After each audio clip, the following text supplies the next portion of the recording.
Hello friends, welcome to Bharat market radar और मैं हूं दोस्तों आयुष। इस वीडियो में दोस्तों चर्चा करेंगे आज के बाज़ार के बारे में। राइट, आज किस तरीके से दोस्तों मार्केट्स में हमको मूव देखने को मिला है उसके बारे में चर्चा करेंगे। एज़ यूजुअल देखिए, गिरावट तो आती हुई दिखी है और ऐसा भी नहीं कि गिरावट कोई छोटी मोटी आती हुई दिखी है। बट क्या दोस्तों, अब ये जो गिरावट है आज के दिन, हमको आखिरी दिन था गिरावट का, मतलब क्या कोई रिकवरी कल के दिन आपको निफ्टी में देखने को मिल सकती है? क्योंकि कुछ ऐसी खबरें निकल कर आ रही है जिसके कारण दोस्तों हो सकता है कि आपको बाजार जो है वो बढ़ते हुए देखने को मिल जाए। क्या खबरें हैं वो, इसके बारे में हम चर्चा करेंगे। क्या उसका इम्पैक्ट आता हुआ दिखेगा, उसके बारे में चर्चा करेंगे। तो आप लोग दोस्तों देखिएगा वीडियो को पूरा ज़रूर, लेकिन उससे पहले अगर आपने चैनल को पहली बार विजिट किया है और अभी तक सब्सक्राइब नहीं किया है तो बिल्कुल सबसे छोटा सा आपका काम लूँगा, चैनल को ज़रूर सब्सक्राइब आप लोग कर लीजिएगा। तो शुरुआत तो निफ्टी से करेंगे। तो आज के दिन दोस्तों ऐसा नहीं है कि कोई गिरावट हमको देखने को नहीं मिली। 1.5% से ज़्यादा याद रखिएगा निफ्टी आज वीक था, लगभग 385 पॉइंट्स के आसपास की गिरावट थी। 24,480 के आसपास याद रखिएगा निफ्टी आपको आज के दिन बंद होता हुआ दिखा है, यानी 24,500 के नीचे की क्लोजिंग जो है वो आज के दिन आपको देखने को मिल गई। ओवरऑल दोस्तों ये कह सकते हैं कि बाजार जितना अनुमान था उतना नहीं गिरा। राइट, आज के दिन दोस्तों जो ओपनिंग हुई वो 24,388 की हुई। उसके बाद निफ्टी ने हाई लगाया 24,602 का, 24,305 के आसपास का लो है। बट आप कह सकते हैं कि दोस्तों यहाँ पर एक sort of a small recovery जो है वो हमको आती हुई नजर आई। ऐसी नहीं कि कोई बहुत बड़ी रिकवरी आ गई, बट छोटा सा दोस्तों निफ्टी ने आप कह सकते हैं रिकवरी मारा। और बड़ी बात क्या है, 24,300 के नीचे नहीं फिसला। मतलब आज लग रहा था कि देखिए 24,150 के लेवल तो हमको देखने को नहीं मिल जाएंगे, बट ऐसा नहीं हुआ। 24,300 के लेवल को आसपास आप कह सकते हैं मार्केट ने थोड़ा सा सपोर्ट लिया और उसके बाद 24,480 तक आपको आज बंद होता हुआ दिखा। निफ्टी बैंक की अगर बात करते हैं तो सिचुएशन यहाँ पर थोड़ी सी ज़्यादा ख़राब थी। जितनी आज निफ्टी में ख़राब थी उससे ज़्यादा बैंक निफ्टी में ख़राब थी। और बैंक निफ्टी को अगर आप नोटिस करेंगे तो अब दोस्तों लगभग 5 दिनों में 4% गिर गया है। और वहीं निफ्टी जो है वो लगभग दोस्तों 4% के आसपास गिरता हुआ दिखा है। लेकिन अब ऐसा लग रहा है कि जो दोस्तों बैंक निफ्टी थोड़ा सा सहारा दे रहा था वहाँ पर थोड़ी सी स्ट्रेंथ हमको लूज होती हुई दिख रही है। वैसे रिकवरी यहाँ पर भी आई, स्टिल 1.8% के आसपास गिरावट आपको देखने को मिली है। 59,058 के आसपास का हाई था, 58,393 के आसपास का लो था। तो उसके बीच में जाकर दोस्तों बैंक निफ्टी बंद होता हुआ दिखा।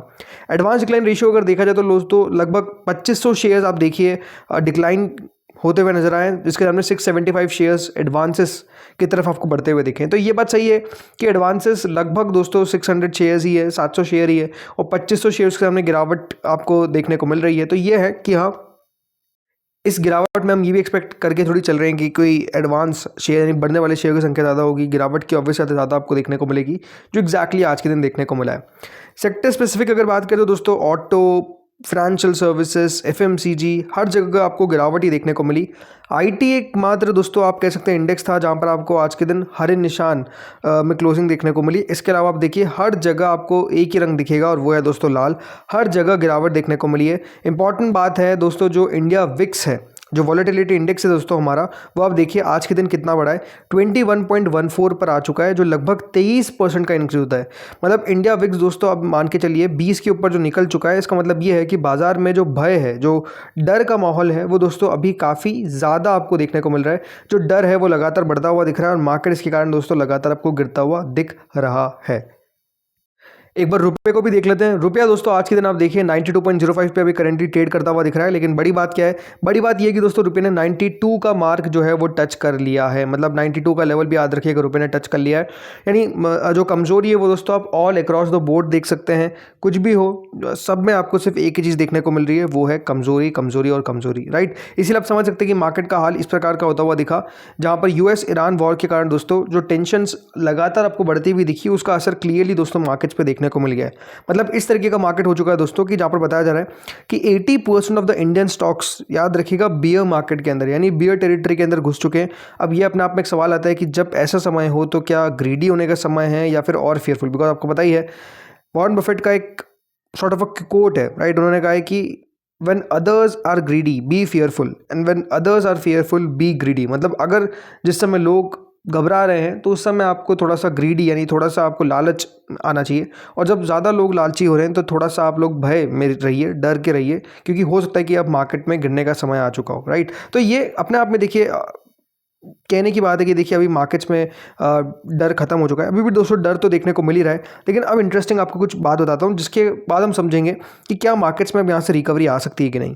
तो एक बार दोस्तों आप इंडेक्स फ्यूचर्स देखिए और ये यूएस के फ्यूचर्स है। US 30 को अगर आप देखेंगे तो लगभग 56 पॉइंट्स ऊपर है, ज़्यादा तेज़ी नहीं है बट हाँ थोड़ी सी तेज़ी है। US 500 को आप देखेंगे तो वहाँ पर भी 13 पॉइंट्स के आसपास की तेज़ी है। US Tech 100 यानी जो नेस्डैक होता है ऑलमोस्ट, आप वहाँ पर देखेंगे तो 65 अंक की तेज़ी है। US 2000 में लगभग आधे % तक की तेज़ी आपको देखने को मिल रही है। S&P 500 विक्स ज़रूर है जो थोड़ा सा नीचे आपको कारोबार करता हुआ दिख रहा है, लेकिन बाकी सारे जो इंडाइस फ्यूचर्स है वहाँ पर दोस्तों आपको तेज़ी देखने को मिल रही है। देखो कल भी अमेरिकन मार्केट्स में कोई बहुत बड़ी गिरावट आपको देखने को नहीं मिली थी, जो एक्सपेक्टेशन थी उससे तो कम ही गिरे। लेकिन अब क्या हो रहा है, एक खबर दोस्तों निकल कर आ रही है और ये खबर बता रही है कि हो सकता है कि दोस्तों ईरान जो है वो इस पूरे युद्ध को ख़त्म करने के ऊपर बातचीत शुरू करता हुआ नजर आए। रिपोर्ट्स बता रही है कि Iran could be swing for piece, मतलब ईरान दोस्तों अब यहाँ पर शांति को लेकर बातचीत करता हुआ नजर आ सकता है और इस एंड को, मतलब इस पूरे वॉर को एंड करने के ऊपर काम जो है वो आपको शुरू होता हुआ दिख सकता है। ये मिडिल ईस्ट कॉन्फ्लिक्ट को हो सकता है कि देखिए अब ख़त्म कर दिया जाए। देखिए अब ये बात ध्यान रखिएगा, ये जो सारी खबर है राइट, ये आ किससे रही है, ये आ रही है सोर्सेस से। ज़रूरी नहीं कि देखिए सोर्सेज सही हो, ज़रूरी नहीं कि सोर्सेज गलत हो। कुछ सोर्सेज सही भी निकल जाते हैं और कुछ सोर्सेज ऑब्वियस सी बात है गलत भी निकलते हैं। तो ये कहना कि देखिए ये खबर 100% ऑथेंटिक है, मैं नहीं कह रहा। ये याद रखिएगा, जो न्यूज़ है ये investing.com पे डाली हुई है और वहाँ पे बताया जा रहा है कि ईरान हो सकता है कि जो युद्ध है उसको रोकने के ऊपर काम करे। और ये इन्होंने कहा है कि इनके द्वारा ये जो रिपोर्ट आई है वो न्यूयॉर्क टाइम्स इन्होंने ली है, मतलब ये जो रिपोर्ट इन्होंने छापी है वो न्यूयॉर्क टाइम्स के हवाले से, याद रखिएगा, जो कंपनी मतलब investing.com ने याद रखिएगा छापी है। तो इसमें बताया जा रहा है कि मिडिल ईस्ट कॉन्फ्लिक्ट को, क्योंकि 5वां दिन याद रखिएगा हो चुका है, तो अब ईरान जल्द से जल्द इस युद्ध को ख़त्म करने के ऊपर शांति को लेकर बातचीत जो है वो शुरू करता हुआ नज़र आ सकता है। क्योंकि लगातार आप कह सकते हैं ये जो युद्ध है ये बढ़ता हुआ दिख रहा है, इसमें कोई कमी आ रही हो ऐसा नहीं है। और इसी दोस्तों आप देखिए हो क्या रहा है, अभी जो फॉरेन मार्केट्स खुले हुए हैं, जो अमेरिकन के अलावा याद रखिएगा जो अमेरिकन मार्केट शाम को खुलेंगे, Germany market, Britain market, France markets right. Germany का मार्केट लगभग 1.5% ऊपर है, आधा % की तेज़ी है ब्रिटेन के मार्केट में, फ्रांस के मार्केट में 1% की तेज़ी है। यूरो जो पूरा इंडेक्स है वो लगभग 1.6% ऊपर है। बाकी भी अगर आप बाजार देखेंगे जो अभी ओपन है वहाँ पे आपको सब जगह तेज़ी देखने को मिल रही है। आज ज़रूर दोस्तों जो एशियन पीयर्स थे वो तो काफ़ी नुकसान के साथ याद रखे कारोबार करते हुए दिखे, जिसमें आप देखिए आज के दिन जापान का मार्केट 3.5% गिरा है, चाइना का मार्केट 1% तक गिरता हुआ दिखा है।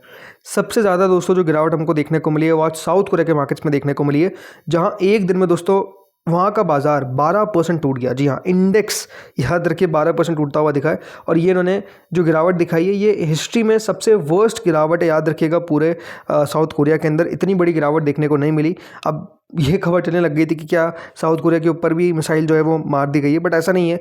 ये इस बात का ध्यान रखिए, ये जो सारे एशियन पीयर्स हैं हमारे, इन सब में धमाकेदार तेज़ी देखने को मिली है, शानदार तेज़ी देखने को मिली है। मतलब इंडेक्स में मैं कह रहा हूँ 100% तक का आपको दोस्तों अपमूव देखने को मिला है। तो इसलिए आप समझ सकते हैं जो इतनी बड़ी तेज़ी हुई है, अब जब कोई खबर नेगेटिव आ रही है तो उसमें अच्छी खासी प्रॉफिट बुकिंग क्लियरली आपको देखने को मिल रही है।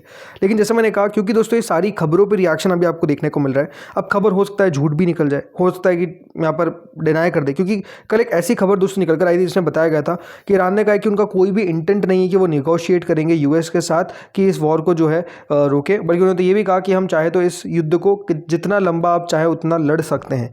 ये दोस्तों याद रखिएगा जो टॉप 8 थे ऑफ लेट आयतुल्ला खमीनी, उनके तरफ से कहा गया, मतलब जो उनके ओवरऑल जानकार होंगे उनकी तरफ से याद रखिएगा कहा गया कि हम चाहे तो इस युद्ध को कितना भी लंबा खींच सकते हैं। मोहम्मद मुगबी याद रखिएगा उनका नाम था, जो सीनियर 8 थे अयतुल्ला अली खमीनी की, उन्होंने कहा कि कोई भी नेगोशिएशंस यूएस के साथ हम नहीं करेंगे। बट जैसे मैंने कहा कि ये लगातार याद रखिए खबरें हमको आती हुई दिख रही है, हो सकता है कि देखिए खबरें गलत निकल जाए, हो सकता है कि सही निकल जाए, बट ओवरऑल अभी जो मार्केट का रिएक्शन है वो दोस्तों आपके सामने जो आपको मैं बताते हुए नजर आ रहा हूँ। बाकी ओवरऑल दोस्तों ये जो क्राइसिस है इसमें अभी भी देखिए लगातार आपको जो स्ट्राइक्स है वो होती हुई दिख रही है, ना यूएस रुक रहा है, ना इजराइल रुक रहा है, ना ईरान रुक रहा है, वहाँ पर कोई भी आपको देखिए रुकते हुए नजर नहीं आ रहे हैं। अभी दोस्तों एक बहुत बड़ी खबर आई जिसमें बताया गया कि लगभग 150 लोग मिस हो चुके हैं after Iranian worship sinks near Sri Lanka. मतलब बताया जा रहा है कि जो एक ईरान की जो वॉरशिप है वो सिंक हो चुकी है, वो डूब गई है श्रीलंकन वाटर्स के इधर। और इसमें बताया जा रहा है कि 150 लोग अब दोस्तों यहाँ पर मिस हो चुके हैं, मिसिंग हो चुके हैं, उनको पता नहीं चल पा रहा है। बताया जा रहा है कि करीबन 32 पीपल को रेस्क्यू किया गया, 180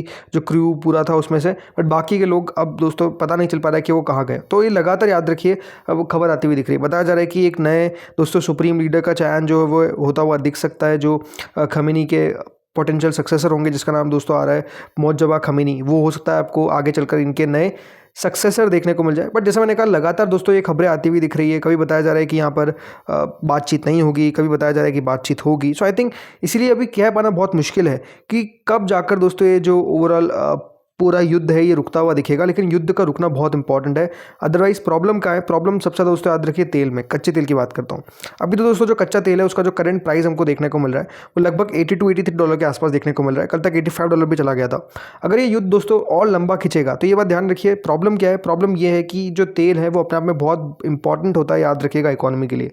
डोनाल्ड ट्रंप तो बिल्कुल कह रहे हैं कल के दिन कि भैया युद्ध हम जब रोकेंगे तो बहुत तेज़ी से जो कच्चा तेल का प्राइस है वो नीचे आएगा। उनको भी पता है कि कच्चा तेल का ऊपर जाना उनकी इकोनॉमी के लिए तो बिल्कुल भी अच्छा नहीं है। और जिस तरीके से उनके मिड टर्म इलेक्शन आने वाले हैं, अगर इन्फ्लेशन बढ़ा तो उसका जो सबसे ज़्यादा याद रखिएगा आप कह सकते हैं किसी के ऊपर ठीकरा फूटेगा तो वो ट्रंप है। और ट्रंप ये जानते हैं, इसलिए वो भी नहीं चाहते कि देखिए युद्ध को बहुत ज़्यादा वो लंबा खींचे। वो चाह रहे थे कि युद्ध तो 1-2 दिन में हम खत्म कर देंगे, बट अब वो खुद मान रहे हैं कि 4 से 5 हफ्ते इस युद्ध को हो सकता है कि खींचा जा सकता है, ये युद्ध चल सकता है। अभी भी ओवरऑल तेल को लेकर खबर ये आ रही है कि सऊदी अरामको की जो लार्जेस्ट रिफाइनरी है उसको फिर से ड्रोन के हमलों का सामना करना पड़ा है। तो आप समझ सकते हैं कि लगातार दोस्तों हो क्या रहा है। ईरान का मेजरली फोकस ये है कि अब जो भी मिडिल ईस्ट के अंदर देश हैं उनकी हम इकोनॉमी को सीधा टारगेट कर रहे हैं। मतलब इन लोगों ने अमेरिका को बेच दिया तो ये भी अब शामिल हो गए। अब इसीलिए हम वहाँ की इकोनॉमी को हमला करेंगे, वहाँ की इकोनॉमी पे फोकस करेंगे, ताकि इनकी इकोनॉमी जैसे जैसे नीचे आएगी ये लोग भी चाहेंगे कि फिर इस युद्ध को रोका जाए। क्योंकि अभी तक ये बात ध्यान रखिए, मिडिल ईस्ट पूरे तरीके से युद्ध में नहीं आया। मतलब इनकी तरफ से आपको रिटेलिएशन आज तक देखने को नहीं मिल रहा है।